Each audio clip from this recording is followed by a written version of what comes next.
I'm sharing from Psalm 23. The Lord is my shepherd. Actually, gusto kong i-share yung the Lord is my shepherd, I shall not want. Pero while I was praying yesterday, the Lord said to continue sharing to you yung Bible study po namin. So I am sharing to you today. Nasa chapter 6 na po tayo. If you want to know more about this Bible study, pumunta po kayo sa Bottled Memories sa YouTube. So Tagalog po ang aming study, Taglish. So if you want to hear more, listen more, kasi meron kami book study about a shepherd, look at Psalm 23. Yan, hindi ng kung anong speaker, kundi shepherd siya.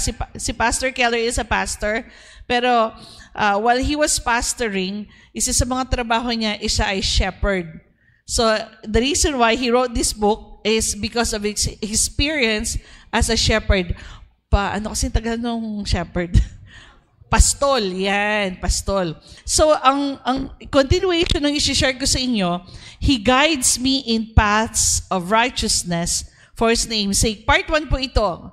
Kung gusto niyo yung earlier, nasa YouTube, so andun lahat. So, part 1, yung part 2 next week. So, you can continue, amen? It's very timely that Pastor John speaks about faith today. And faith, ang pananampalataya will not come if you don't hear, if you don't read the Word of God. Pag nararamdaman mo na sa sarili mo, nag-aalala ka na, nagwo-worry ka na, isa lang ibig sabihin nun, yung pananampalataya mo nagwi-weak. Dapat palakasin mo sa totoo yun. Paano mo palalakasin yung pananampalataya mo? Very simple lang. You don't have to do, but be. How? Listen. Yun lang. Kasi the Word of God says, ang pananampalataya lumalakas pag nakikinig at nakikinig ka. Hello? Hindi lalakas yan. I'm not kidding. Gusto yung maging powerful pa yung faith you literally can see and manifest what Jesus said. You say to the mountain, move to the right, and the mountain will move to the right. It can happen. How? You listen and listen. It's a matter of you strengthening your faith. How? By hearing and hearing. That's why yung healing natin, okay? Diba sabi ko sa inyo, Jesus already provided the healing for us. Bakit hindi ba nagmamanifest? Well, ibang sitwasyon, ibig ba sabihin hindi binigay ni Lord? Binigay na ni Lord yung healing. So ano nangyayari? Yung utak mo, hindi lang makomprehend ng pangunawa mo na nasa iyo na. So, ano gagawin mo para maunawaan mo? Pakinggan mo. Kasi ang healing, some healing happens miraculously. Some healing, kasi sabi ko, the Lord deals with us individually, di ba? Katulad yung shinare ni Brother Mac kanina, na, he has his own situation. Ibig sabihin, hindi ko pwede sabihin yes or no to that because that is his experience.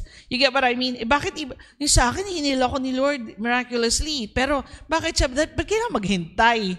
It's not that wala yung healing. It's there already. But the Lord has purpose for everything and He deals with us according to our personality, according to our situation. Especially, okay, balik tayo sa yung healing natin, it come 20%, 40%, 60%, literally yung healing ko dito, ganun nangyayari. Ngayon, nasa na siya, mga 80. Ay, hindi, nasa na siya, mga 90. According to the doctor, na siya, nasa 97 na siya. Actually, ang hindi ko lang kayang gawin dito ngayon, yung completely bend it like this. Yan, hindi ko pa siya magawang ganyan. Kasi kulang pa ng muscle dito. Kaya, exercise daw ako, sabi ng doctor. But anyway, nakikita niyo yan, yung healing is already there, but some receive it 20, 40. Hindi ibig sabihin may mali doon na, you're bad, gano'n. It's just a matter of you. You want to have, you already have the healing, but you want to see it manifest 100%. Listen to the Word of God. Gusto mong yumaman, listen to the Word of God. You don't make things happen. Why? You're not on your own anymore. Hello? We're not on our own. If we want to see things manifest, keep hearing and hearing the Word of God. Yung hindi issue yung si Lord kung kaya niya o hindi. Ang issue is yung ability mo to be awakened to the understanding and to the truth of what the Lord has already given to you. Hindi kasi awake eh. Alam mo yun? yung katawan mo, I know it's a long introduction. The Word of God says it's already yours. Done. It's a done deal. It is finished. Yes? But sometimes your brain cannot comprehend. Hindi nga natin maunawaan yung hanggang ngayon. Hindi ko sinasabi, I'm not there already. Yung, if you have faith like a mustard seed, you can say to the mountain, move, and it will move. Hindi ko, itong brain na to, hindi completely maunawaan kasi yung brain na to, iniisip niya yung physics, iniisip niya yung gravity. But the Word of God doesn't talk about that. So anong gagawin ko? I just have to hear and hear the Word of God kasi yung doing is not on me anymore. It's not on my part. For us to manifest, for us to see the manifestation of the promises of God in our life, it's a matter of hearing and hearing. Are you here? Are you here? Andito ba kayo? Hear lang. Hear lang. Hindi ka lalakas kung hindi ka nakikinig. Simple lang yun. Kung nakikita mo nagda-doubt ka, huwag mong i-condemn sarili mo. Ay, nagda-doubt ako. Isa lang ibig sabihin nun. Makinig, magbasa. Ganun lang yun. Buti nga ngayon, may YouTube na eh. Di ba, ng panahon ni Paul? Di ba? Letter, tapos bubuksan nila. Nagigets nyo? There's a way for you to manifest the already given promises of God. How? Hearing and hearing. Ganun lang yun. Naku, weak ako ngayon. Pag weak ka ngayon, simple lang ang gagawin mo. You don't have to do, but you just have to simply hear. Because the Word of God says, faith comes how? Hearing and hearing. Ulit-ulitin ko to all throughout this preaching today. Ako hanggang ngayon, for example, nag-Bible study na kami. Kagabi, bago kami nag-end, pinakinggan ko kasi ako nag-edit ng video. Tapos kaninang umaga, gumising ako, pinakinggan ko ulit. Kasi the more I listen to it, the more my heart is strengthened. The more I can say, nagiging bold ako, yung matapang. Why? Because of the Word of God. I don't have to do because it's already done for me. I just have to hear it. Kasi I cannot trust the person I do not know. Paano nagkakakilala ang ano yung first step process ng mag-asawa? Diba, unang magkaibigan, nagligawan, tapos nagde-date, after na sumagot, nagka-steadyan, they date so that they could know each other, then may kasal, and they live in the same house, and the trust is getting deeper and deeper. Kaya nga pag may nagkaroon na betrayal, masakit. Kasi yung trust na break. You get what I mean? You cannot trust the person you do not know. Ngayon, kung nakikita mo yung pananampalataya mo ay mahina, isa lang ibig sabihin nun, kulang ka sa pakikinig. Ano gagawin mo? Di makinig ka. Bakit mo i-condemn sarili mo na, Lord, sorry po. Hindi nga, weak ka nga eh. Para pag gutom ka, bakit ka gutom? Ibig sabihin, hindi ka pa kumakain. Are you here? Simple lang. Yun ang sinasabi ko sa inyo. That's my introduction today. All these things have been given to us under heaven. We have given authority. We have given all the promises. Sinabi ni Jesus more than 2,000 years ago, finish! And that's it. Finish na pala. Ba't di ko makita? It's a matter of hearing. Because you cannot trust the person you do not know. Di ba yung prayer natin, Lord, gusto kita makita. Lord, gusto kita makilala. Paano mo gagawin yun? Hearing. Maganda yung nag-Bible study, yung personal study is good. Pero, ang sinasabi kong hearing dito, when it is being preached by the messenger of the Lord. Iba yung devotion nyo, iba yung you are listening under a preaching by the messenger of the Lord. Pwede naman yung kayo lang. Pero hindi tayo ginawa ni Lord na ganon. I have mentors. I have speakers I listen to. Pero be careful ako. Pinipili ko yung mga pinapakinggan ko. I just don't hear any pastor, by the way. Huwag na lang ako magme-mention ng pangalan. I just don't hear any pastor. I pick the messenger of the Lord. Isa sa mga favorite ko talaga is Kenneth Hagin. I always love Kenneth Hagin. He already passed on. Okay? Yan yung mga idols of faith ko. Okay? Kenneth Hagin, si Pastor Joseph Prince, si Paul Ellis, if you know Paul Ellis. I like Francois Dutoit, is actually the author of the Mirror Bible Study. I'm becoming to like him. Pagdating sa leadership, gusto ko si John Maxwell, at saka si, ano ba pangalan nito? Si Pastor Brian Houston. When it comes to church leadership, he's one of my, may pinapakinggan ko mga pastor. Naiintindihan niyo ako? Tapos kung gusto ko mas strengthen yung pagiging vocal coach ko, may vocal coach po ako. Pero go back to faith. You listen and listen to the word of God, the gospel of good news being preached by the pastor or the messenger of God. So pag nanghihina tayo, anong kailangan natin gawin? Listen. Pag gutom tayo, di ba, anong ginagawa natin? Pumunta tayo sa kusina, tapos kumakain tayo. Actually, na-realize ko, I'm hoping na hindi ako tumaba, no? Okay. Di ba ako nagtitibang? Pero the more I'm with my family, the more my heart is full. Kasi masaya yung puso. Hindi na, minsan na homesick ka, ikain mo na lang. Pwede na yan. Kain mo.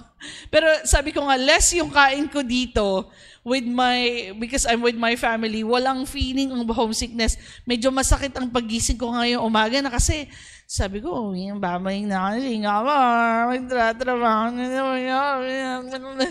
reklamo. Tapos niremind sa akin ni Lord, remember, hindi ka mag-isa. Ay, nga pala Lord, hindi ako mag-isa. You see, there's a relationship. So I trust Him that whenever I feel homesick, I trust Him. Paano na-build yung trust? The trust was built because of hearing and hearing. I get to know Him by listening to His word. Because I will not trust Him if I don't know Him. Diba? May mga song, I want to know you more. Deep within my soul, I want to know you. Simple lang. If you want to know the Lord, what do? Hear and hear. Amen? Okay. Yan ang introduction. 10 minutes. Okay, so promise. Okay. So the topic for today is, He guides me in paths of righteousness for His name's sake. So punta tayo sa first sabi niya, He restores my soul, He leadeth me in the path of righteousness for His name's sake. Okay, next. Ito Kung gusto niyo mag-self-study, tuturuan ko kayo. This is actually what kaya pa ako ng camera? Kaya pa. This is what we call interlinear Bible. Ang interlinear Bible ay free sa Bible Hub. Okay, punta kayo ng BibleHub.com. Free yan. Anong interlinear Bible? Kasi ang Bible, yung Old Testament, sinulat sa Hebrew language. Yung New sa Greek. Ang interlinear Bible, ayan actually hindi yun na siya makita. Pinapakita niya dito yung Hebrew word. Tapos yung clickable na mga yan, pinapakita niya kung anong ibig sabihin ng mga Hebrew word na yun. Kasi hindi lahat ng Hebrew and Greek word is literal translation sa English. Why? Especially Greek, and Hebrew, may deeper meaning sila. Not deeper meaning, may context sila. For example, sinabi ko ngayon, English, kunwari mga Americans kayo, okay, mga foreigner. Lodi, can you please come here? Sabi ko sa inyo, bilang Pilipino, alam natin ibig sabihin ng Lodi, right? Idol, right? O yung mga besh, may context. Sige nga, i-translate nyo ang besh. Pag sinabi besh, ano ibig sabihin ng besh? Best friend. Pero pag, kunwari, matagal na lumipas ang panahon, kung walang nakakaalam ng context nun, walang makakaalam ibig sabihin ng besh. Or it can lose its translation as years go by. Kaya, balik tayo, yung interlinear Bible, ito yung makakatulong sa atin if we want to know the context or literal or the translation of the word used in the Old Testament and the New Testament. So, paano yan? Paano ba magbasa ng interlinear Bible? Ang pagbasa niya, left to right. Okay? So, nakalagay dito, my soul, He restores, He leads me in the path of righteousness for sake of His name. Hindi siya left to right. Okay? Baka paano babasahin to? ang pagbasa ng interlinear Bible kung paano sinulat ang Hebrew. Kasi ang Hebrew, ang basa nila katulad ng Chinese, Japanese, nagbabasa din sila from right to left. Ang English and British language from left to right. So ganito ginagamit ang interlinear Bible. So ngayon, i-click natin ngayon. Sige, next. Pag kinlik ko yung, for example, kasi gusto natin pag-aralan yung word na path of righteousness. So, i-click ko ngayon, kasi ito yung word na to, no? Ito yung Hebrew word niya. Kung pag-aaralan pa natin, may aral pa yan. Explain ko lang sa inyo para maintindihan nyo. Tapos ito, sasabihin niya kung ano yung translation sa Hebrew na mababasa mo sa English. Tapos ito yung meaning. I-click mo lang yan. Okay, so let's pretend we click it. So sabi niya, the word path is the word magal. Everybody say magal. Everybody say magala. Aba Tagalog. Magala. That is the Hebrew word for path. Na ang ibig sabihin, path or track or course or circuit. Ngayon, i-click natin yung nasa taas para makita natin yung ibig sabihin niya. Sabi niya dito, while there is no direct Greek equivalent in the Strong's Concordance, the concept of the path or way is often translated in the New Testament with words like way or road. Paano daw ito ginagamit? The Hebrew word for magal or magala refers to a path or track often implying a circular or repetitive route or route. Nako, ito na naman tayo lang sa British English. Vast sa vase. Okay? Ang ibig sabihin ng magala, daan na paikot-ikot.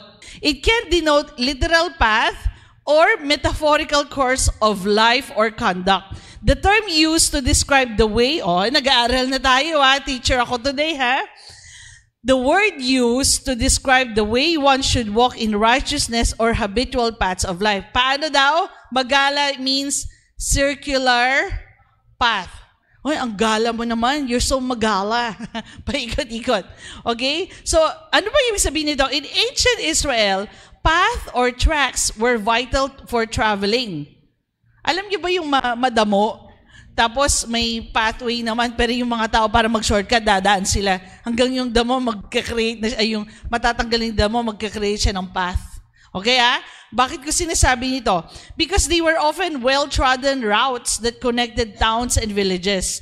The imagery of path, the image of path or track is frequently used in Hebrew literature to symbolize the journey of life, moral choices, and the pursuit of righteousness.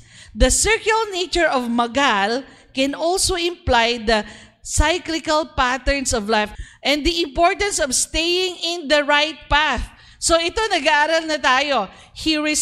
My soul He restores. He leads me in the path. Everybody say, magala. Ang ibig sabihin ng magala is a circular path. Okay? Okay, let's move forward. Okay. Ang makikita nyo dito, as can be seen in the picture to the right, the steep hillside in the Judean wilderness are often full of narrow ridges. Hindi makita Pero nakikita nyo ba yan? Nakikita nyo yan? Okay. Bibigyan ko kayo ng context dito. Nung sinabi ni David, the Lord is my shepherd, I shall not want. He makes me lie down in green pasture. Yung green pasture na iniisip natin, yung green pasture ng New Zealand. Pero dahil din sinulat ni David yon with the culture of Mediterranean culture, ang sinasabi niyang green pasture, ito ang green pasture nung panahon ni David at context ni David. Anong green pasture dyan? Diba may nakikita pang gren-gren? Okay, bigyan ko kayo ng context. Puntahan niyo yung Battled Memories kasi doon in-explain ko. Actually, shinare ko kay Mama. Ang green pasture is a Judean hillside. Kung sa atin na taga-Pilipinas, paano mag-grace ang mga dyan? Walang kadamo-damo. Actually, ang Judean hillside para siyang basin. Kasi katulad sa Pilipinas, feeling ko katulad talaga sa Pilipinas, ang umaga napakalamig. Pagdating ng hapon, hindi ang init, sakit sa ulo. Hindi ako nagbibiro, ha? Sakit talaga sa ulo. Mainit din naman sa Singapore, dahil parati ako naka-aircon, okay ako. Pero dito, grabe. Ayoko sana mag-aircon kasi gusto ko ng fresh air, you know? Kasi parati ako naka-aircon. Pero hindi kaya. Sa sobrang tindi init, sumasakit ulo ko. Kahit magtubig ka na mag-asig, sakit pa rin. Anyway, going back. Yan ang Judean pasture. At usually basin siya. So sa umaga, mahamog. Yung hamog, nagbibigay siya ng dew. Everybody, ano ba? Ng dew. Tapos, alam mo yung mga singit-singit na bato, basa yun. Kahit na tumaas at tumirik ang araw, basa pa rin sa ilalim nun. Dahil basa yung ilalim ng mga bato-bato, tumutubo yung mga damo. You get what I mean? Kaya nga, the Lord is my shepherd, I shall not want. He leads me beside, He makes me lie down in green pasture. Paano green pasture yan? Yung sheep, hindi siya pwedeng basta lang mag-graze. Why? Alam niyo tendency ng sheep. Sheep are the most stupid animal in the world. The reason why I say, hindi nila kaya mag-isa, kailangan may pastol sila. They are made that way. And the Lord compared us to the sheep. It's not that we're stupid, ha? I'm just saying, the Lord wants us to depend on Him. You're not on your own. Sabi ko, the Lord does not want you to do one thing for Him, but He wants you to do everything with Him. Naku, sinasabi ko sa sarili ko, Ella, you're not doing this on your own, you know.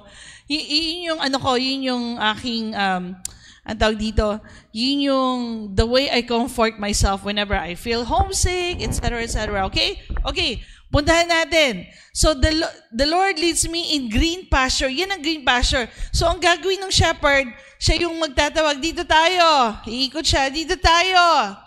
Tapos, may kita niya pag wala na, hahanap na naman siya ng mga green spots. Tapos, tatawagin niya yung mga sheep. So, yung mga sheep, walang aalalahanin. Why? The Lord will lead me in green pasture. Hindi matutulog yung sheep. Naku, saan ko kayo kakainin pa ko bukas? Maglileb ba? I'm talking to you, you know. Are you here? I'm talking to myself. Paano ko kaya kukunin to? Naku, may test kami bukas. Naku, may presentation. Tapos, kailangan, ito yung quota ko sa work. Ito yung kailangan budget namin sa kailangan may testimony si Ate Rod. Actually, she said to me, ikaw nag-share, no? Naku, pag walang papasok, naku, ibebenta ko nila yung alahas ko. But somebody came and provided and gave the money and the Lord provided. You see, that's how the Lord leads us to green pasture. The Lord doesn't want you to worry. Sabihin mo, Lord, I need a successful presentation. Lord, kailangan kong mag-quota by the end of this week.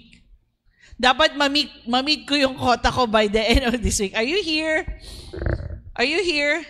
Lord, ibig sabihin, you see, you don't do it on your own. Okay, ko matagal tong context na to, pero sige, i-drive ko na lang. Ibigyan ko lang kasi kayo ng context. So the Lord leads you to where you will eat. The shepherd leads the sheep to where they would eat, and the sheep doesn't have to worry. At magsabi siya, tanungin yung sarili niya, bukas saan kaya ako mag-graze? Sa left side ba of the Judean, No, the shepherd will look for where they would eat, and the shepherd will lead them where to eat. Are you here? So, bakit tong steep hillside with narrow ridges? Balik tayo dito. Kasi, di ba sabi ko, yung mga bato at andun sa ilalim ng mga bato, yung mga grasses. By the way, yung grass na yun, bagong tubo, so it's fresh. Sabihin mo sa katabi mo, fresh. The Lord is not giving you second hand, mga kapatid. Oh, revelation yan, fresh. Fresh. Diba? The best. It's the best than the usual grazing yung madamo, diba? The best kasi bagong tubo. Alam naman natin yung mga mahilig ng pako dito. Paano natin kinakain ng pako? Ensalada pako with itlog na maalat, sibuyas, kamatis, lalagyan mo konting bagong o kaya alamang. Yes, survive ka na. Fresh. Naku, hindi ko matitikman yun. But anyway, going back. So bakit may mga ridge? Bakit pwede naman? Kasi yung Judean hillside is very steep. So yung mga shepherd, ililid nila yung mga sheep na paikot. Kasi in between the narrow ridges are actually some grasses. Kung masyadong mahaba yung pagitan ng one path to another, pag bumaba yung sheep, hindi naman goat yan. Yung goat kayang tawag dito, mag-climb ng mountains. Sheep don't. By the way, hindi ugali ng sheep yan. Their hoof is not as strong as the goat. Kasi di ba may mga goat na nasa hillside, yung literally sa cliff ng hills, hindi ganun ng sheep. Sabi ko sa inyo, hindi ganun ng sheep. I'm glad the Lord, we don't, tayo ata, sorry I will use the word, tayo na ata pinaka-spoiled na sheep, the Lord do things for us. Ay, nako. Anyway, going back. So that's why there are narrow ridges. Para yung narrow na yan, pwedeng bumaba ng konti yung sheep, kakain siya, tapos babalik siya dun sa path. Hindi very steep na pwede siyang mahulog. So, these are the paths that have been cut by the Bedouin shepherds. Yung shepherd ang gumawa nito. Yung path na to, yung shepherd ang gumawa. What does that mean? Okay, these paths, it is simply not possible for the sheep to ascend or to descend to the hills directly. Kung kailangan nila umakyat, bumaba, they are too steep and they can fall and they can DIE. So the shepherds lead the sheep in this narrow switchback, right paths that prevent them from tumbling toward injury or even death. Are you here? Amen. So ano ang nito? Ano ang significance nito? Okay, let's go to Matthew chapter 9, 35 to 38. We are going back that the Lord create a path for us. Anong path yun? The path of righteousness. We have given, Jesus took all our sins, He put it on His body at the cross so that siya naging makasalanan, so that we can become righteous. When you receive Jesus Christ as your Lord and Savior, you don't need to strive to be righteous. You are righteous because of the divine exchange. Not with what you do, or you did, but because of your faith in believing that Jesus died for you and there was a divine exchange. He became sin so that I became the righteousness of God in Christ. Yun ang confession natin ngayon. And that path is where the Lord wants us to traverse. Yung pagiging righteous ba is for us to become righteous? You're already righteous. But as a righteous person, the Lord wants you to traverse the righteous path. Kaya, ito sasabihin ko sa inyo, kaya ang isang mananampalataya, ang isang anak ng Diyos na naglalakad sa kasalanan, namumuhay sa kasalanan, masyadong matinding malugmok. Why? They are not created to live in a life of sin. Bakit ang mga unbeliever magkasala sila hindi masyadong guilty? Because they're like that. Pero kung na-born again ka, tapos gumawa ka ng kasalanan, ang tindi ng self-condemnation, ang tindi ng guilt. Why? You are not created for living in sin anymore. Kaya ang hirap bumalik. But of course, we know it's not. It's just a matter of mind renewing. Are you here? Pero ang tindi ng guilt, why? You are not meant to live a sinful life anymore. Saan ka nakakita ng sheep na nagtatampisaw sa putik? Anong nangyayari sa sheep na nagtatampisaw sa putik? Bumibigat. Ang baboy, nagtatampisaw sa putik kasi wala siyang sweat glands.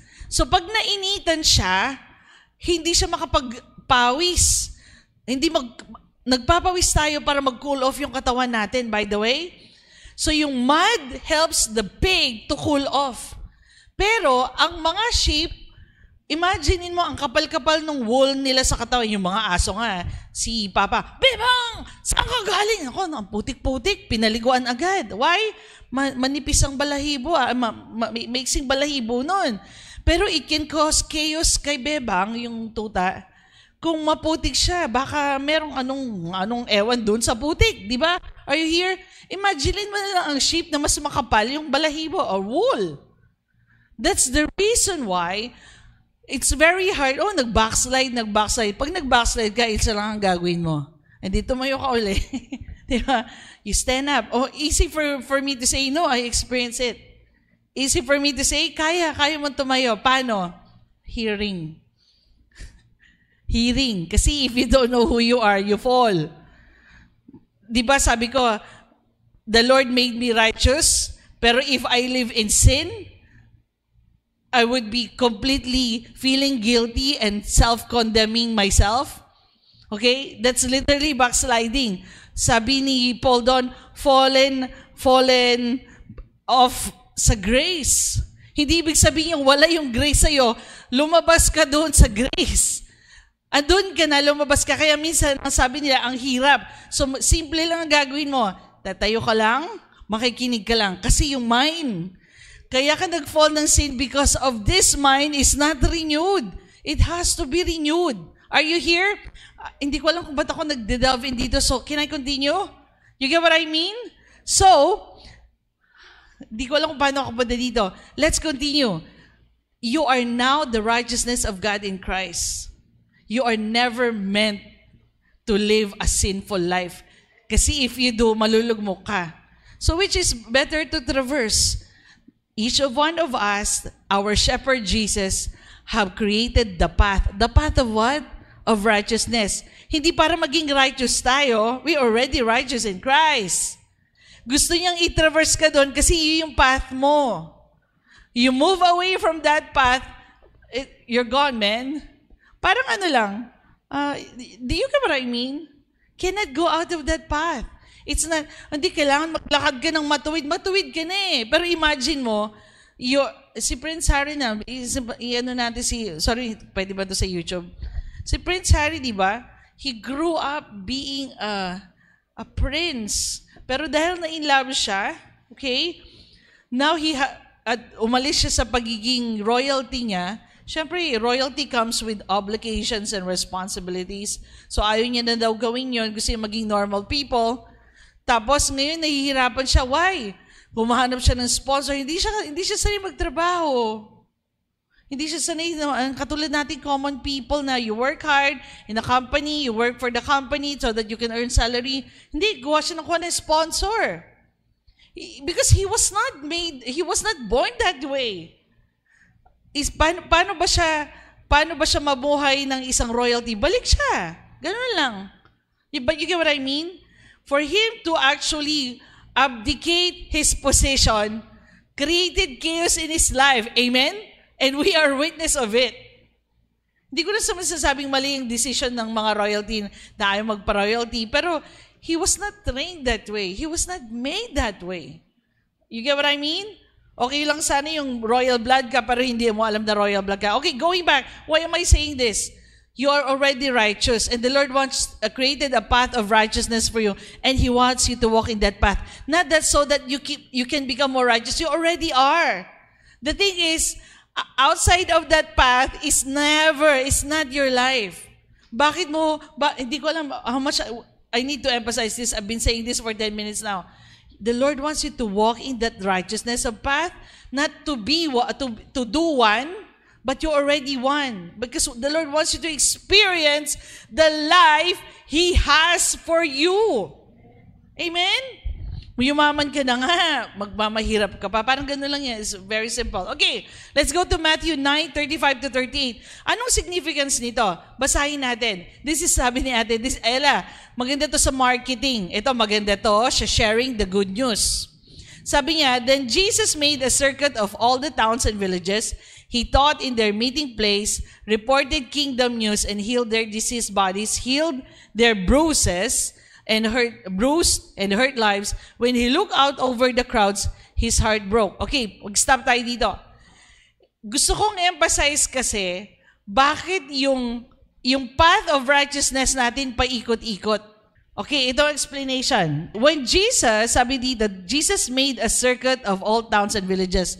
May focus si Jesus to share the gospel. Anong sabi na Hindi siya ang focus niya, let's say may focus siya sa isang lugar, ulit-ulitin niya yung pinreach niya. Ulit-ulitin niyang tutukan yung lugar na yon. Okay? Tapos, continue. He taught in the meeting place. Reported kingdom news. Ulit-ulit niyang ginagawa. Ito si Jesus as the shepherd. Narinig ko na yung preaching na yun. Maririnig ko na naman. This is the importance of this paikot-ikot. And heal their diseased bodies. Because the more you hear, the more your faith gets strengthened, the more you believe, the more you trust. So the more they listen, ano nangyari sa kanila? Si Jesus nag-target. Sabi niya, target ko itong mga taong to sa lugar na to. Ulit-ulitin niya.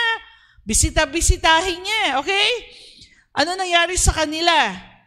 They were healed. When Jesus shared the gospel of good news, mabuting balita. Okay? They were healed of their diseased body. Healed their bruised and hurt lives. Ganon ang mangyayari sa atin. We don't heal ourselves by psychologizing ourselves. Hindi dapat kasi inanabigate. Hindi ko inaano psychology. I use it to train my students. I'm an early childhood educator. Hindi natin pwedeng i-psychologize ang sarili na, if there's a term, Yung sabi nila, kailangan i-psychology, dapat ganito mo i-navigate ang feelings. Yung, I'm hurt, kailangan you say sorry to me. You get what I mean? We cannot psychologize ourselves. May mahabang storya pa to, pero dahil ayokong tumagal ako na isang oras. But when you listen and listen to the Word of God, your disease will be healed, your body, sabi dito, and you're healed of your bruised and hurt lives. Nabalitaan niyo ba yung mga inner healing na yan? Minsan sumusobra na yung mga inner healing na yan, Masyadong introspective na yan. Hindi kasi nung bata ako na-hurt ako, tapos kailangan ako to kay Lord para mahil ako. No. All you have to do for you to be healed from your trauma, your childhood trauma, is listen to the Word of God. Listen to the love of Jesus for you. You cannot psychologize yourself. Ano yun? Ito nga sinabi na, when they hear, si Jesus nag-focus sa isang lugar, ulit-ulitin the gospel, Abba loves you. I am my Father and you have a Father. Sabi ni Jesus, you're not separated. Siyempre, alam ni Jesus, sinishare niya yung love. Diba? Alam mo yung heart ni Jesus na, Father, I want, because you and I are one, I want me and them to be one also, like you and me are one. Are you here? So he's preaching this good news, and what happened to them? They were healed of their disease, and healed their bruises, and hurt lives. If you want to be healed, this I can testify with you. I was healed of whatever trauma that is, whether childhood or not, or in my past relationships, because I keep listening and listening to the love of Jesus for me. So ngayon, bakit ako confident na single ako? Bakit sabi na, Ella, babaan mo standard yun. Sobrang ang baba dati Kung makikita niyo yung mga ex ko, parang work of charity. Hindi ko alam mag-get si sarcasm na yun. Ngayon, mas mataas ang standard ko. Kailangan na yan tatapan yung Savior ko. Nobody loves me as Jesus loved me. I was hurt from the trauma of my past relationship with guys. How? By knowing how Jesus loves me. That itself is, I'm satisfied. That's why I tell you, I'm okay being single. Paano yan kung wala ka ng anak? Ay nako, another discussion yun. Pero na-share ko na sa inyo. Sige na nga. Paano kung wala ka ng anak? Wala ka anak, walang mag-aalaga sa'yo. My goodness, mga anak ako, para lang paalaga ako. Sorry mga parents, It's my treasure, it's my pleasure to take care of my mom and my dad. Ma, kahit hindi nyo sabihin, I will take care of you. That's how I say thank you as a person, as their child. Okay? That's how I say thank you as their children. Pero ako, ayoko mga anak para lang may mag-alaga sa akin. Sabi ko sa kapatid ko kay Loy, gawa tayo ng community na puro single, tapos gusto ko self-sustain, may kanya-kanya tayong bahay sa isang compound, tapos yung community maging self-sustainable. Kasi hindi ko sinasabing single ako I still want to get married, okay? Kaya ko sinasabi, ganito ako confident, ganito kataas ang standard ko, kasi alam ko kung gaano ako minahal. Would you choose a lesser love? Hindi ko sinasabing may perfect guy. Oh, there will be. When the Lord, there will be a perfect guy, not a perfect. There will be a Hesed, grace, Christian guy for me. Yes, I know that. That reflect and mirror Jesus, because by himself he cannot be, but because with Jesus he will be. Are you here? That's why mas mataas yung standard ko ngayon. And yung parang single, again, sinasabi ko sa you get what I mean? I do not depend on the acceptance of other people. Sorry, I value my family so much. But I do not base my value on the way my family treat me. My family loves me. Pero hindi naka-base doon yung value ko. Kasi if iba-base ko ang value ko sa love ng family ko sa akin, and they are human, madidisappoint ako. You get what I mean? That's why I am confident I can love them so much, because I know how much love I am. And I cannot take any other love than that. That's why I love so much, because I know how much love I am. So, let's continue. When we look out over the crowd, sabi dito, he's heartbroken. Pero ano to? What does this mean? He goes around, repeat the same gospel of good news again and again. And something happened to the people. The gospel of the good news of what God has done, the gospel, sabi dito, is the good news of what God has done to reach us. It is not an advice about what we must do to reach God. Sabi ni C. Baxter Kruger, it's not about us inviting Jesus into our lives. It's Jesus inviting us into the fellowship of the Father and the Son. Are you here? It's not about us inviting Jesus into our life. It's about Jesus inviting you to the fellowship of the Father and the Son. Kaya nga yung prayer niya, Lord, gusto ko kami ni Ella will be one like you and I are one. Ang nakaka-touch, di ba? Let's continue. God made him.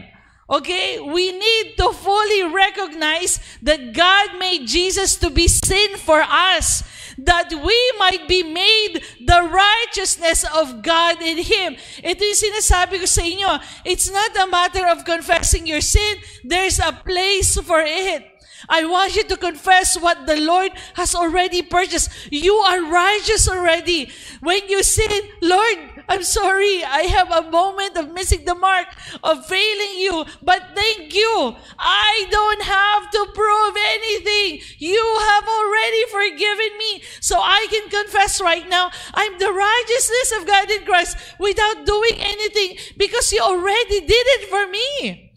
Yun ang confession. If we will not understand this righteousness unless we fully believe that God made Jesus and put all our sin in Him so that we might be made righteousness of God in Him. He took my sin, I receive His righteousness.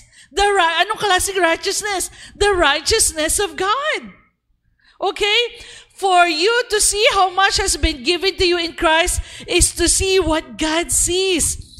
It is to see what God believes. Whenever He sees you, He don't see a weak Ella. He see a strong, perfect, righteous Ella, because He hide me in Jesus. It is to see the one faith, hindi my faith, the faith of God, and to find the faith, that faith in you.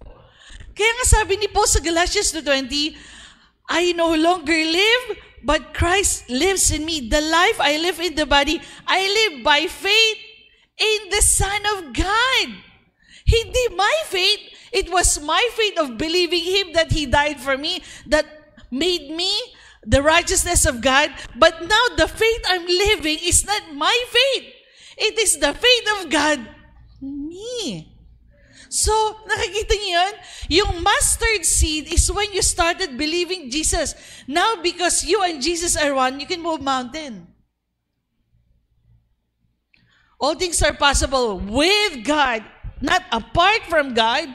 You and God are one. That's why with God, all things are possible. Hindi apart from God. With God. Are you with God today? Come on, church! Let that have metanoia. Kikilabutan ako. Woo! Amen? So don't ask God to show you what He wants you to do. Ask Him to show more of who He is, because when you see how good He is, you will find yourself doing accidentally all the things you were trying to get yourself to do on purpose. Amen? Dadaan niyo, all your sins He took upon Himself, past, present, and future. Do you know when He died? Parang hindi natin you mean, yes, kahit na yung gagawin niyo palang kasalanan, pinatawad niya na. And that's what the Bible says. Uy, ano naman yan? Radical naman yan. No. When He died for us, we are a future. Nasa future tense tayo. He died. The Word of God says, He died for us. Hindi pa nga tayo what do you call this? Hindi pa tayo pinapangna 2,000 years ago. But He died for us. What am I saying? With God. You are now in Him. So, yung prayer natin, Lord, I want to see how good you are. Because when you see how good it is, yung pagbibigay mo ng tithes, this is my revelation of tithe. Okay? Itong revelation ko sa tithe. Because, Lord, because I know how because you're my shepherd, yun ang revelation ko sa tithes. I'm giving my tithes. Malaki-malaki yung tithes ko, ha? Malaki-laki yun. Aside from binibigay ko sa family ko, malaki yun. Imagine mo, tatanggalin mo yung ganong kalaki sa, sa salary ko every month, maliban sa mga gastusin, no? Malaki. Pero sabi ko, Lord, because you are my shepherd, I believe everything comes from you. Everything comes from, ganun ang everything comes from you. This is not from me, I'm just giving it back to you. Buti nga, 10% lang eh. Diba? Imagine mo, diba? And I'm not just giving to anyone. I'm giving it back to the Lord. Not that He needs it, but that is how I recognize that He is the Lord of my life and He is able to provide for me. What is 10%? Hello? Okay, let's continue. Moving forward. Woo! Herein lies the secret of the power of the gospel. Sabi mo, gospel. Mabuting balita. There is no good news in it until the righteousness of God is revealed. Kasi pag hindi mo na-recognize yung ginawa ni Jesus na ginawa kanyang righteous, parating nasa utak mo separation. Separation is just an illusion right now. Why? You are one with Him. Okay. The dynamic of the gospel is the revelation of God's faith. Sabihin mo, God's faith. Not your faith. Huwag kayong malito dito, ha. When you receive Jesus Christ, you need that faith. Yun yung mustard seed. To receive Him, to believe what He did. Pero now you are one with Him, it is not your faith. It is God's faith, yung God na nakatira sa iyo ngayon. The dynamic of the gospel is the revelation of God's faith as the only valid basis for our belief. The gospel is the revelation of righteousness of God.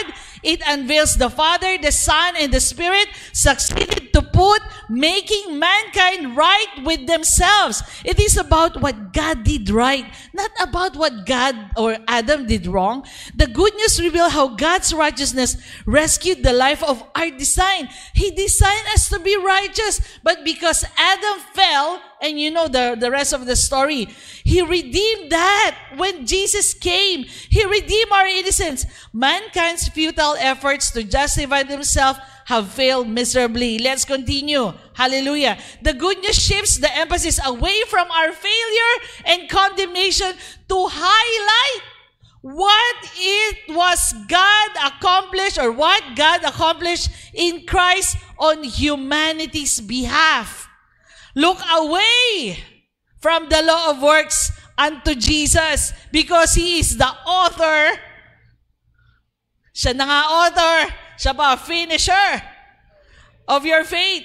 It is God's faith to begin with, not your faith.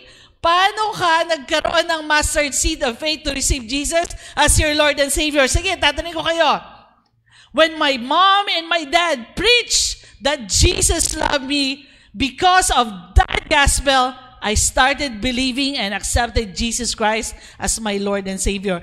That faith didn't even come from me.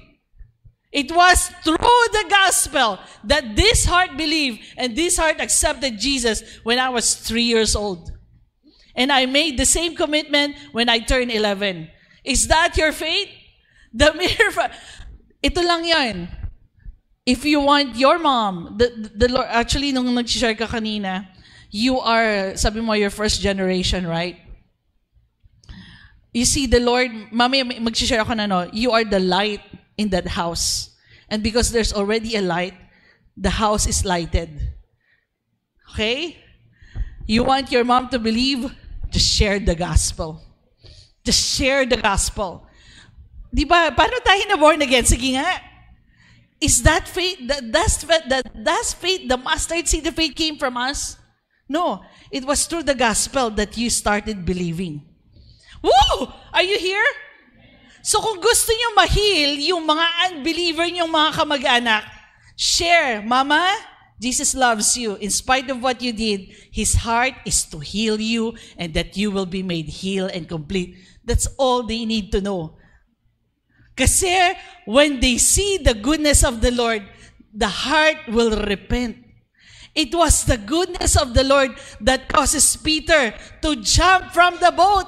And instead of waiting na andun siya sa shore, nakita niya si Jesus, he betrayed Jesus. And we know that. But the second time, sabi nung God, si Jesus, di ba, nag-resurrect na, andun siya sa daong. Itapan niyo yung net doon sa kabilang side. Sabi niya, sino kaya? Sabi ni Peter, sino kaya to? Nung tinapan niya, si Jesus, why did he jump from the boat and swim to Jesus? Jesus, is that you? Pero nung first time nakita niya, Jesus, di ba nung first time na sinabi sa kanya ni Jesus, no, ilagay mo yung net mo, tas they had a lot of catch. Tas nakita niya ko si Jesus, get away from me because I am sinful. Dapat mas maramdaman niya rin yun, binitray niya si Jesus. But no, he didn't. He jumped from the boat. Hindi na siya nakahintay para pumunta. Dumaong yung boat doon sa shore. He swam to Jesus. Yun ang nangyayari when we preach the good news, the gospel. Good news, hindi bad news. Hindi ko sinabi kailangan magsisi sila. Kailangan nila magsisi. They have to say the prayer of repentance. Pero paano mangyayari yun? If you say, pupunta kayo sa impyerno kung hindi yung tatanggapin si Jesus, totoo yun. Pero nananakot ka eh. Ano si Jesus insurance? Para lang tanggapin nila para may insurance sila pumunta sa langit, ibibigay mo si Jesus insurance. Pag mamamatay ka, saan ka pupunta? Hindi insurance si Jesus. Jesus came for them to invite us. Oh, ganito yung relationship namin ni Father. He came us to invite in that kind of relationship. That's why Mama loves you. I don't believe in Jesus. Even so, Mama loves you. Jesus loves you and He wants you healed and whole. Because when people, tayo nga, napapaiyak tayo. Yung kanina kinakanta na, Dakila ka. Cry moment talaga sa akin yung song na yan. You get what I mean? If you want people to receive Jesus Christ as their Lord and Savior, huwag niyo sila bigyan ng insurance papuntang heaven. Give them, in spite of this, Jesus' love for you never changed, and He wants you to receive Him, to be a part of the love. He wants to give His love to you in spite of everything you done. Because a human who is lugmok in the kadiliman, pag nakita ang kabutihan ng Diyos, lumalambot yan. The gospel itself has a faith that when you preach the gospel, that seed goes to the heart of the people. Kaya, bakit ba ikot-ikot si Jesus? All they need to do is just to listen. Sa mga unbeliever and believer, they just have to listen and listen to the Word of God. How will we change as believer? Keep hearing and hearing. It is, okay, kundi tayo saan na tayo? It is God's faith to begin with. It is from faith to faith, not good or bad behavior. We are not defined by our performance and circumstances. Thank you, Lord. The language of the old written code was do in order to become. The language of the good news, be because of what has what was done. Instead of do, it is done. Beethoven Symphony number 5. Done. Yun na yung ating theme song. Let's continue. Ilang slide pa. Okay. Habakkuk, sabi sa Habakkuk, the just shall live by faith, God's faith. So Habakkuk sees a complete new basis of mankind standing before God.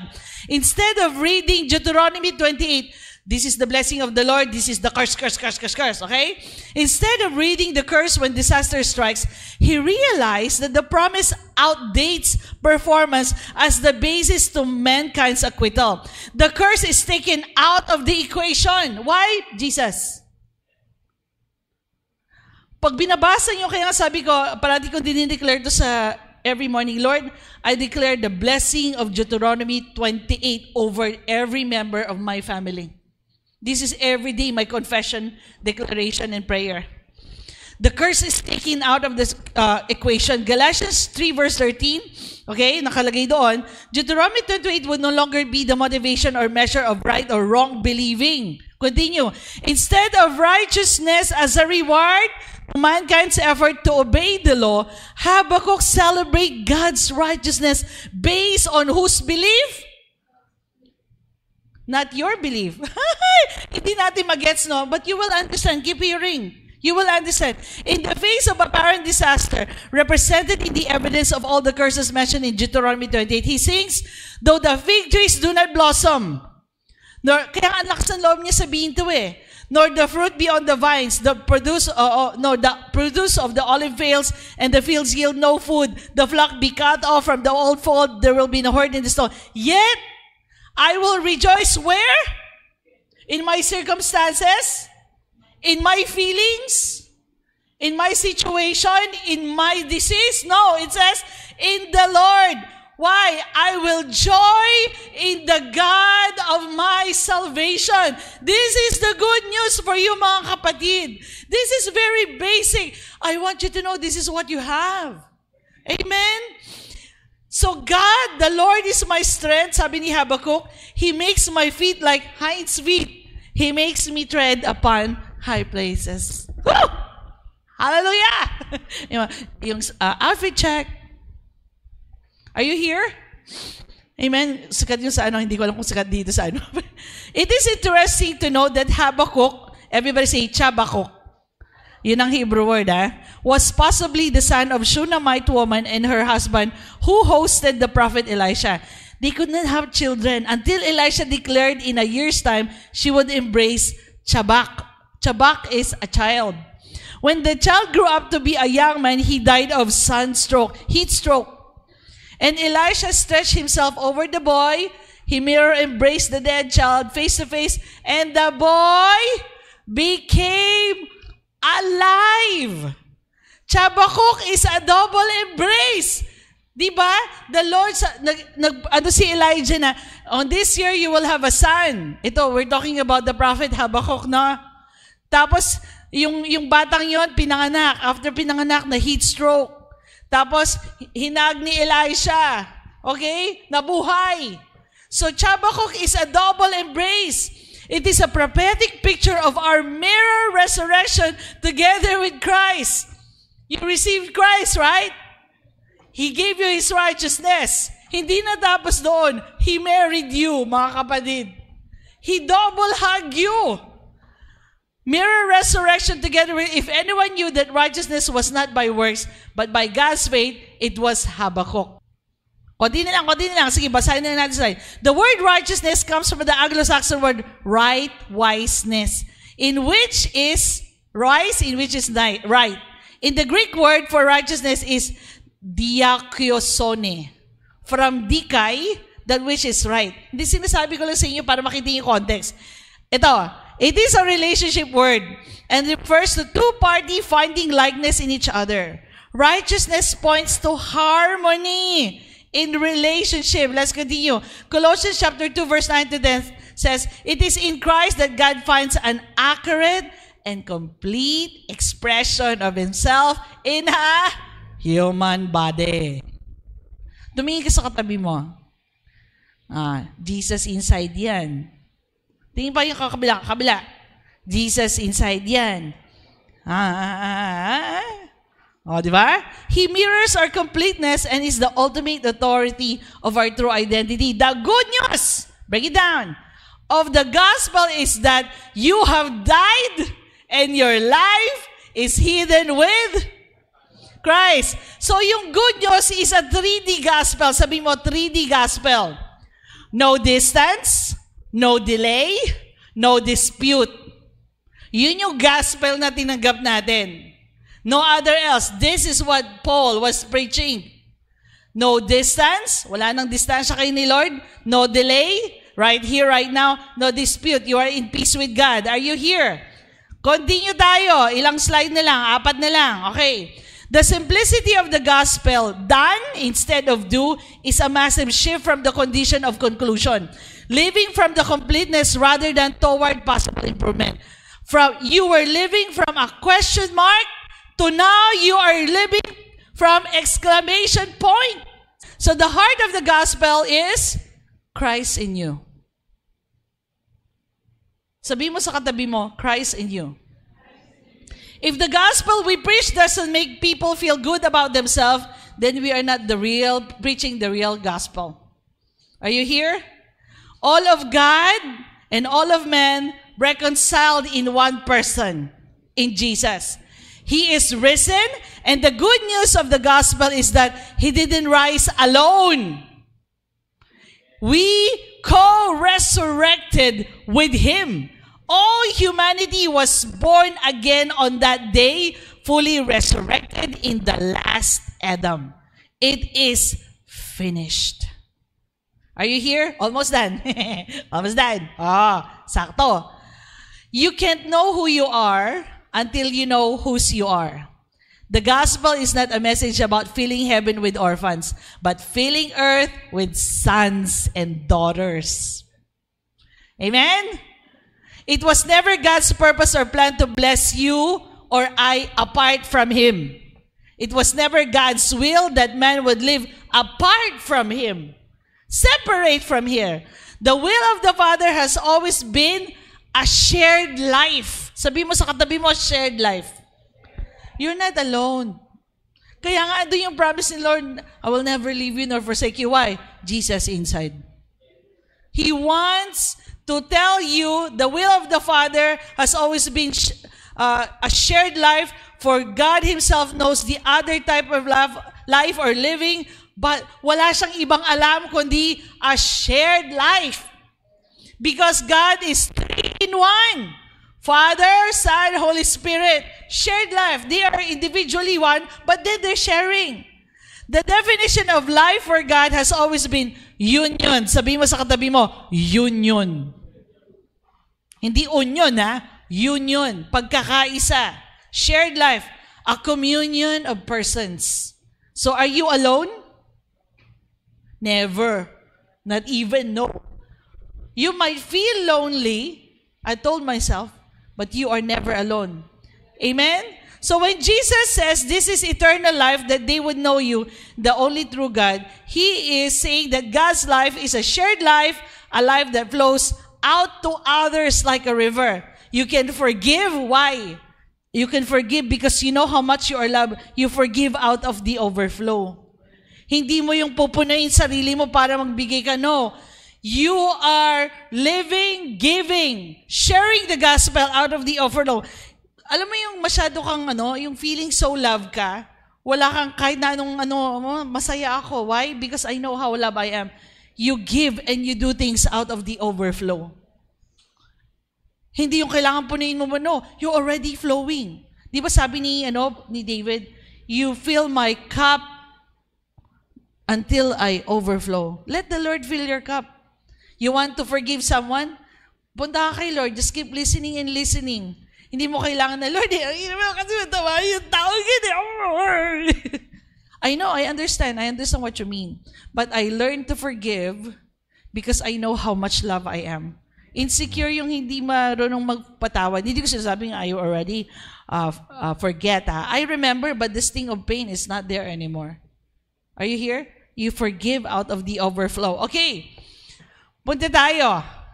Last marami pa. Okay, basahin. The gospel was never about heaven and hell, but rather sons and daughter coming home to a loving Father. Christ in me is the realization of Abba's opinion of me. Kaya nga yung song na Good, Good Father, sabi niya, sige, I heard 1,000 stories of what they think you're like, but I've heard.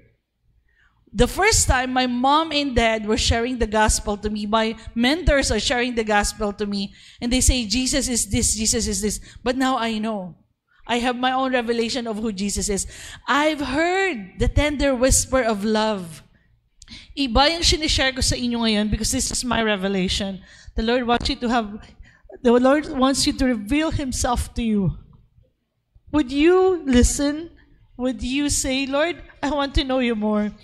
Because I am testifying right now, gantahin natin yun. He's a good Father. He's inviting you.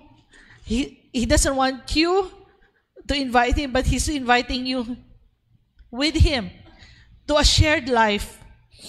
Amen? Lalo sa mga kapatid na wala ng tatay, He's a good Father. I know I still have my mom and dad here. Pero pag nasa abroad ka, wala ka pwede takbuhan. And the Lord has been my Father. And people would share about, Jesus this, Jesus that. And I believe. But now I've heard the tender whisper of love in the dead of night. And He told me that He's pleased and that I'm never alone. Amen? Yan, papangit na ako niyan sa YouTube. Alam mo, sabi ni God the Father is telling you right now, I'll cherish you. If they don't want you, I do. Always have and always will. Love your Abba. Are you here? So, sabi dito ni Brennan Manning, my deepest awareness of myself is that I'm deeply loved by Jesus Christ and I have done nothing to earn it or deserve it. Only in your understanding that you are co-seated with right now, you are co-seated, hindi bukas, hindi mamaya o pag makikinig kayo, right now, whether you fully understand or now, you are right now co-seated with Jesus. Now, with Him, will you fully walk as Him in life? That is His invitation to you right now. Okay? It is not how you say it, it is how you see it that make the gospel powerful in your life and ministry. The clearer you see it, the easier you say it. Amen? Death doesn't just steal, it demands attention. It interrupts, shifts, focus, and forces everything around it to acknowledge its presence. It's like an intruder that doesn't only remove life but also redirects energy, thoughts, and emotion toward itself, drawing people to its narrative. It makes sense that Jesus treated death as an enemy. Hallelujah. He never honored it. He never accepted it as inevitable. Do you know that you're already living your life, your eternal life right now? You don't have to die to live your eternal life. Jesus said in John chapter 17, to know you is to know eternal life. You are not living eternal life when you die now and you go to heaven. You're living it right now. Why? Because the more you know Jesus, that is living eternal life on this side of heaven. You're already living your eternal life. When the time comes that, the Lord, not the Lord, because when the time comes you finally want to go home, ililim lang nung katawan mo yung kaluluwa mo, itong katawan na to, kasi it cannot go to heaven eh. You get what I mean? You leave the body, but your life is already living the eternal life. Or when Jesus would come through a rapture, the Lord will just change this body to transcend space. But I am currently living my eternal life right now. I don't have to wait to die to live it. You are already living, because John chapter 17 verse 1 says, to know you is to know eternal life. Are you here? So it makes sense that Jesus treated death as an enemy. He never honored it. He never accepted it as inevitable. Hindi tinanggap ni Jesus yon. Jesus interrupted funeral, raised the dead. He called people to believe in life rather than to submit to the cycle of death. He demonstrated that death is not something you mourn as permanent. but something to overturn. When people agree with death, whether sickness, despair, hopelessness, or depression, it gains power. But when life is the focus, death loses its grip. It thrives on attention, on agreement, on submission. Are you here? But life is stronger, mga kapatid. It doesn't compete in the way of death does. It simply is unshakable, eternal. And where life reigns, death has no stage. Amen?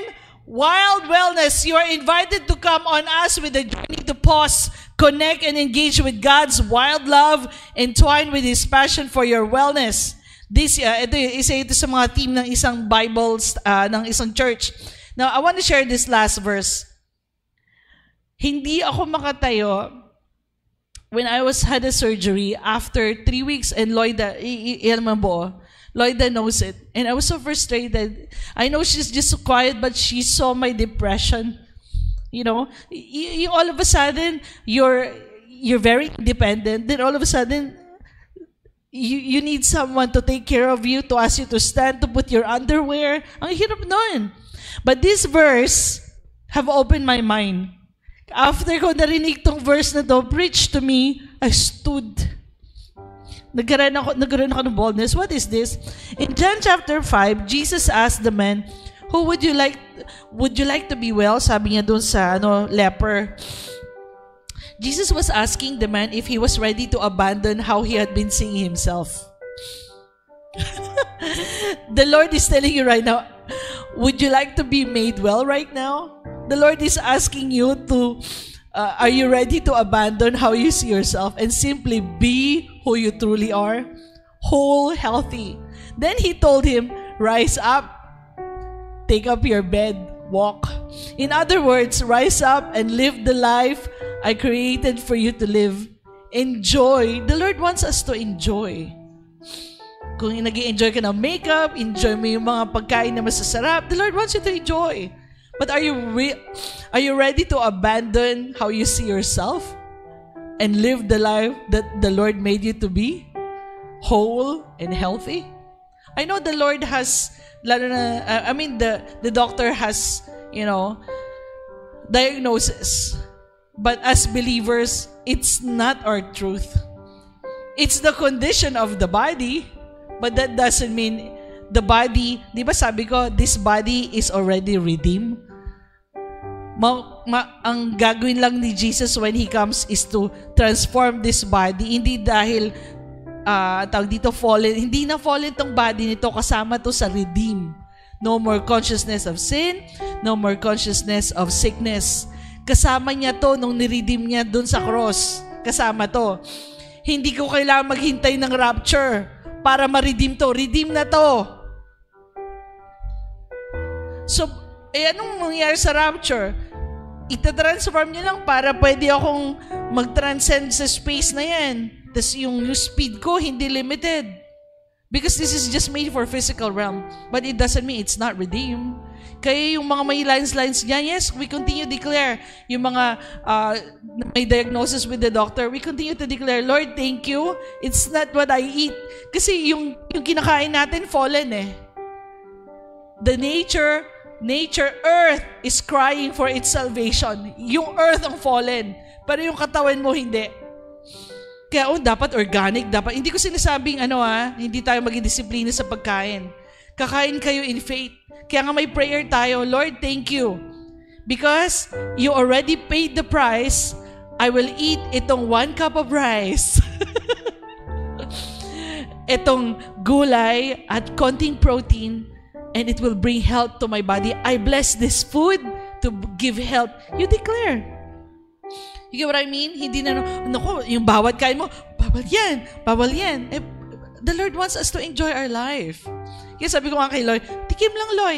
You don't have to eat the whole thing. Hindi, sabi niya, wag muna kasi tendency ko mag-splurge eh. Okay. You get what I mean? The word rise means to awaken from sleep or death.